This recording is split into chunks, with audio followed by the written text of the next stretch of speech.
sunset tonight.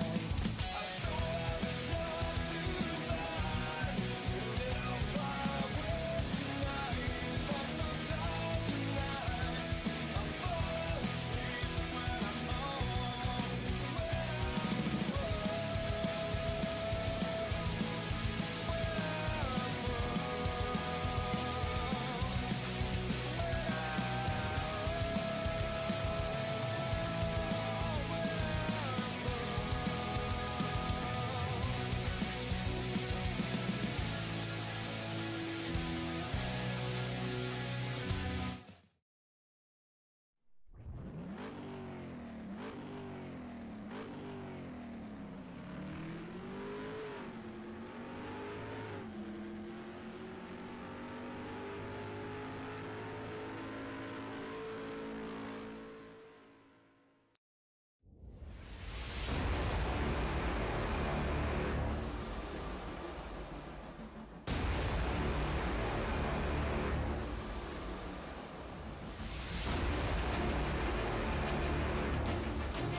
Alright, well, ladies and gentlemen, welcome. We're live tonight. CFRL Indycar Racing League, Sonoma Raceway, the long one here for some IndyCar action. That's right, we're out here in the California desert, so to speak.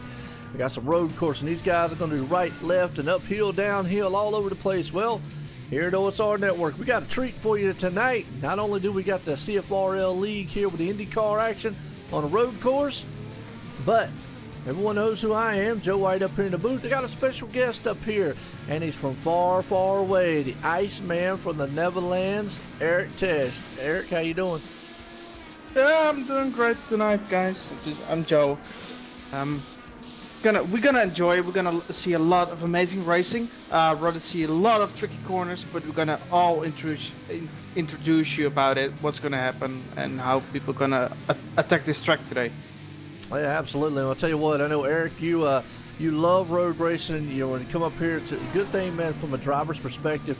I like road racing, but it's going to be interesting. You can actually give us an insight of like the Apex and stuff for all the people out there who are, interested in this. It's a different style of racing. It's different from the oval. I mean, the oval brings a different kind of fan as opposed to this right here. But the CFRL, these guys in the Indy cars, it's interesting because this track can be a technical style track.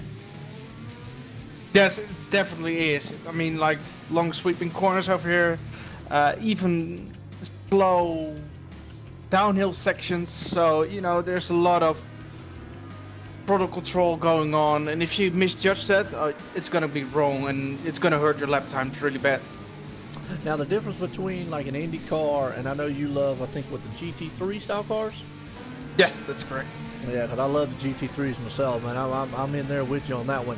These cars here kind of scared me. I tried driving them one time. They're just too fast. I call them big goat carts because the one-to-one style steering here, it's not like what it is with the car where you have the rack pinion and the steering. It's pretty responsive on these style machines. A lot of power, a lot of weight, a lot of less weight on them. So these things can really go. But what are some of the things you're seeing out there in practice right now? These guys got to hit, like you said, on this tricky style track. Yeah, well, I see a lot of problems into turn 4 at this moment. A lot of people are just, losing the rears a little bit. So lots of losing contraction, and especially the last turn, coming onto the main straight. A lot of locking wheels up, locked wheels. So in the long run, it's gonna hurt a lot of people. But we're gonna see how it's figuring out.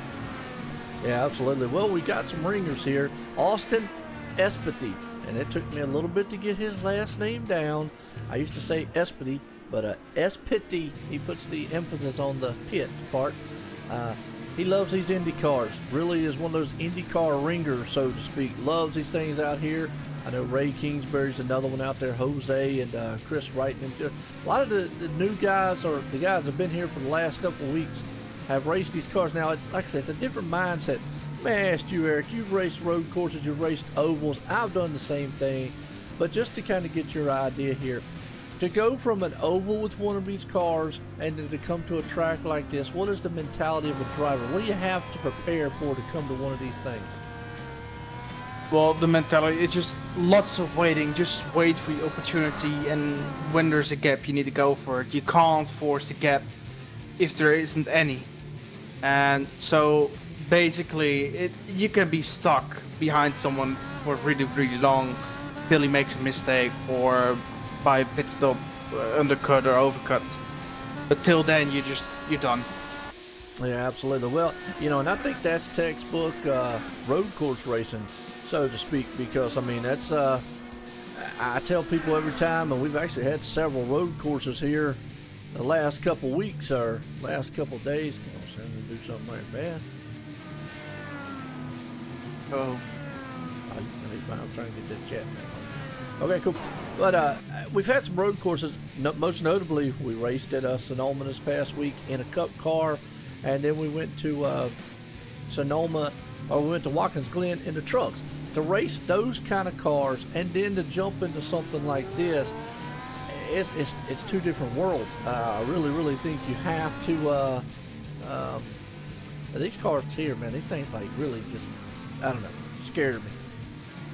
No, well, Joe, these cars, you need to trust on your downforce.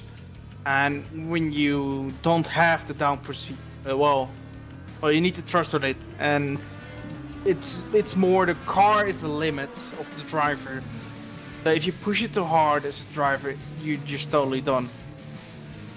Yeah. There's no between. It's all or nothing with these cars. And once you pass the downforce level, yeah, you're done. Well, that's cool, man. Like I said, I would think, I'm learning a lot about the IndyCar, and that's something I haven't really known a lot about. I'll admit it, starting this league here, it was all new to me. Coming out here, I'm an oval guy. I'm in NASCAR side of things. I love listening to that, you know, and calling those races and racing those style cars. Learning Indies, I had no idea, because somebody told me, and if you've watched any of the past races this league has put on the last couple of weeks, amazing. I'll take coin the phrase from you there, Eric. Amazing racing, because it has been. And these guys, somebody said to me one time, you can't bump very well in them. Well, I've seen these guys be very close to each other. Yeah, being close. Well, you can't bump these cars. You can be really close. But then again, you got those downforce levels, and it's gonna be really tricky, especially on this course. You don't want to have any downforce lost. So you want to keep it all, and just, you know, you want to stick it on the track. And when you're behind someone on this track, especially on those sweeping corners, you lose some downforce. Means you're warming up your tires, and it's gonna scrub more your tires, and you lose more grip at the end. Yeah, absolutely. Well, and you talk about a track like Sonoma. Sonoma's a very technical style track. A lot of elevation changes, a lot of gearing down, slowing on the throttle, off the throttle, on the braking points.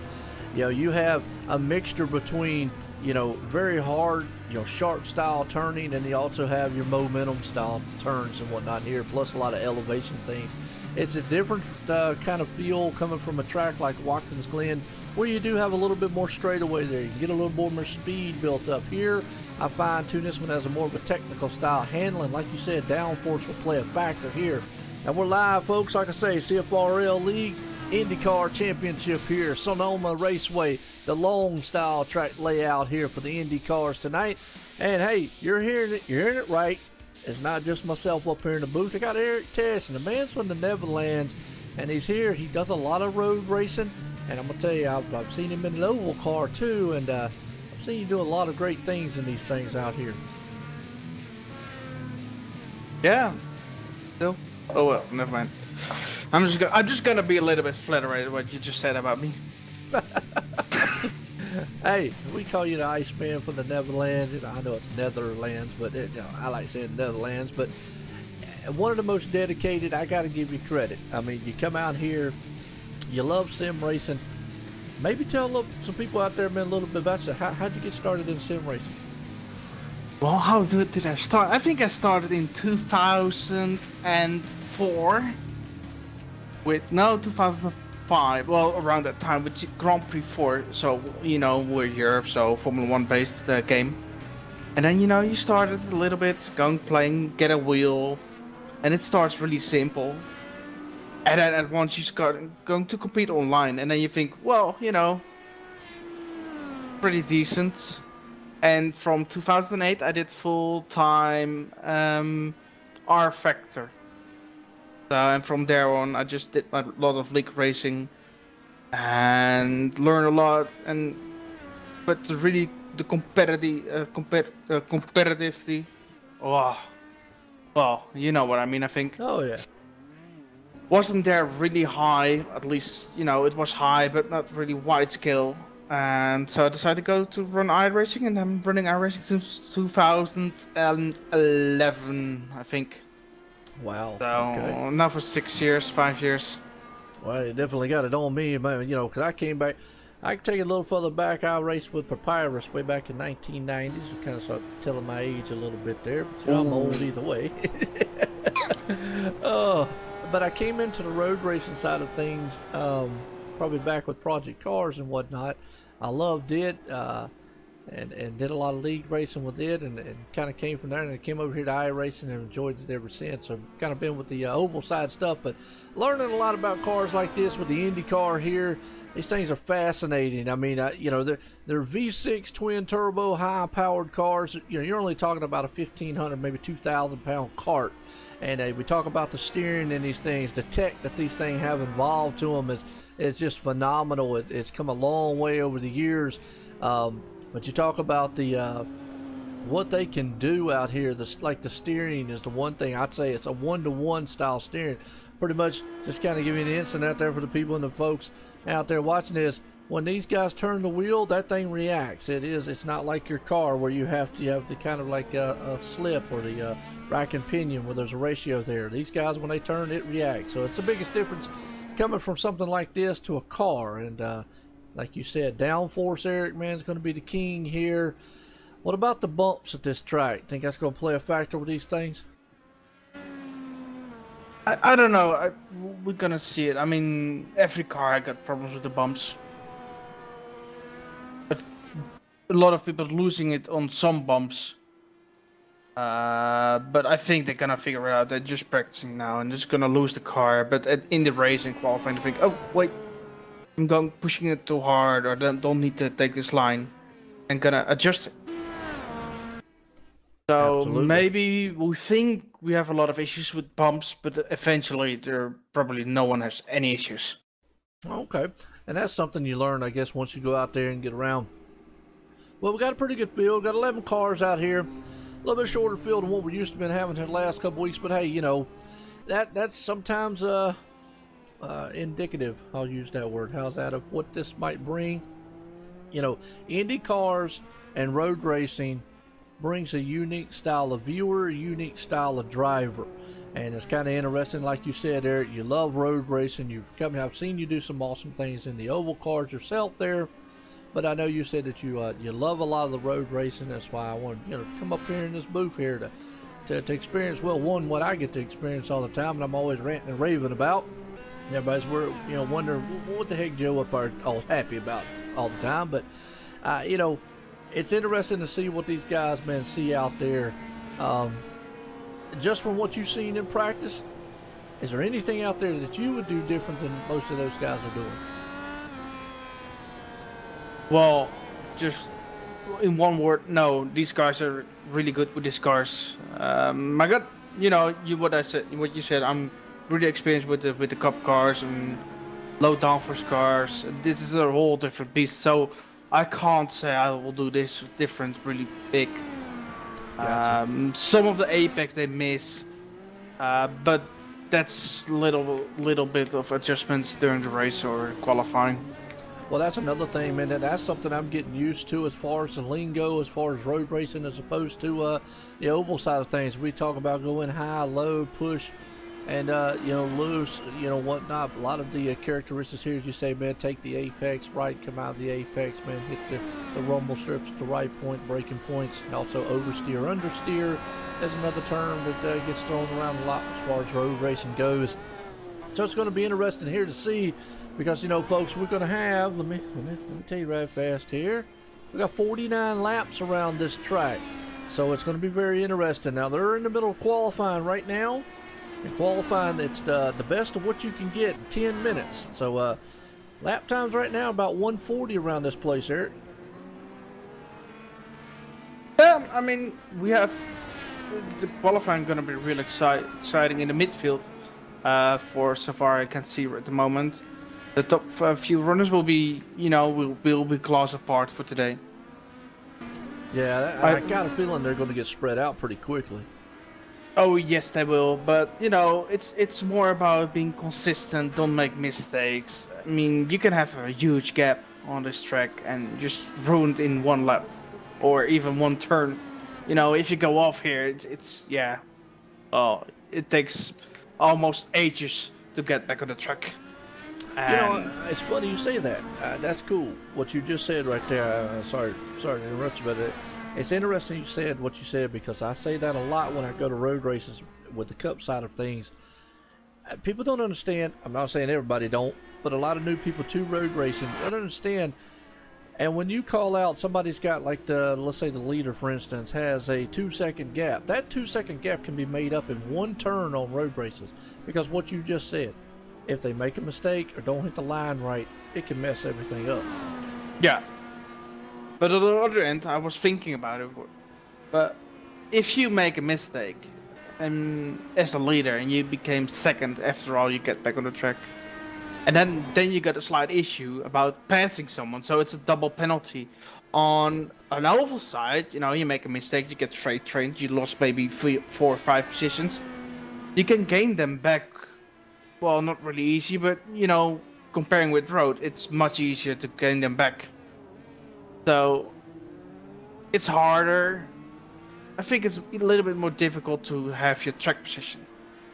Yes, and I'll agree with you 100% there, because that's one thing I do like preaching a lot of here is track position. Probably is king here, hitting your marks. I look at it this way on the road racing side of things to try to tell people is you're more racing the track and your car more than you are the opponents. Don't get me wrong, you're always racing the guy around you and you're always mindful of them, but you, like you said, if you run off the track, which we've seen a couple times here in qualifying and practice, the guy's not hitting the right turns and coming off on the track, that costs you time that here on a road race or on a road course can be valuable. You could be a second and a half, 3 seconds in front, and you could kill a second in no time here on a road course. Yeah, and then especially if you think you make a mistake, you're gonna also ruin your tires. So it's, you know, a bit of everything.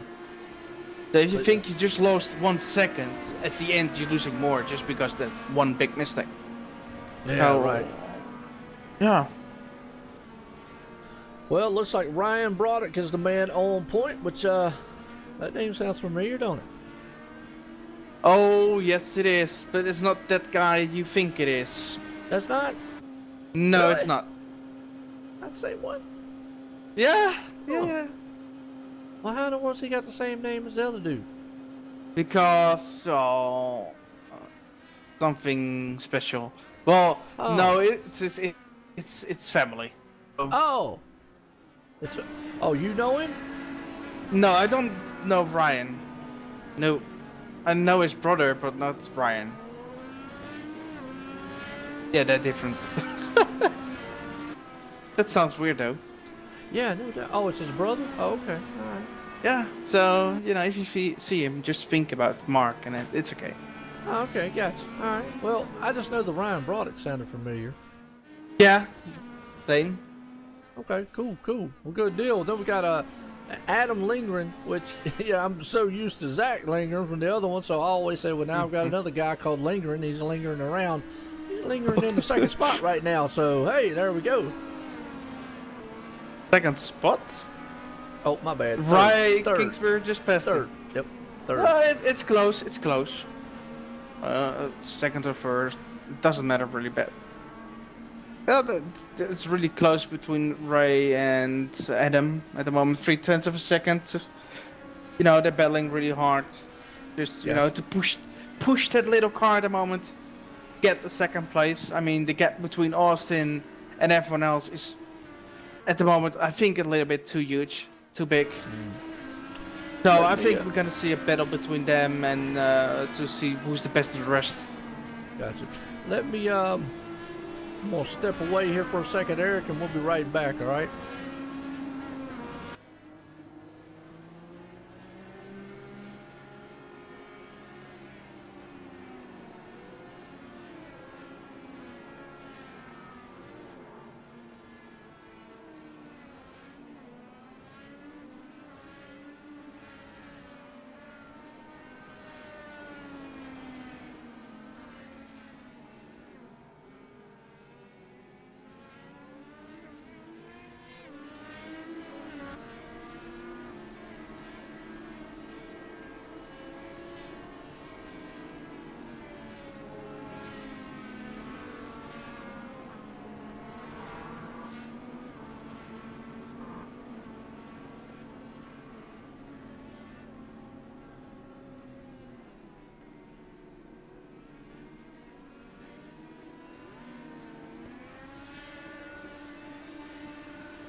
All right, ladies and gentlemen, we're back here. Got an updated news here. An unfortunate set of circumstances have involved here. The CFRL League, they've had some emergency with some of the admins, and we're going to have to the race is going to be canceled and called for the night. I apologize to each and every one of y'all out there, but definitely, hey, tune in tomorrow night. We got ExtremeMotorsports99.com, Xfinity Series. Got a race for the chase there tomorrow night. So, guys, tune in. I apologize again. Like I say, just got word from the admins. Just had some issues, man, come up in an emergency, and they're going to have to, man, just cancel this one for the night. So, hey, I appreciate everybody tuning in and whatnot, but tomorrow night we'll be live here at OSR Network. I appreciate everybody coming out.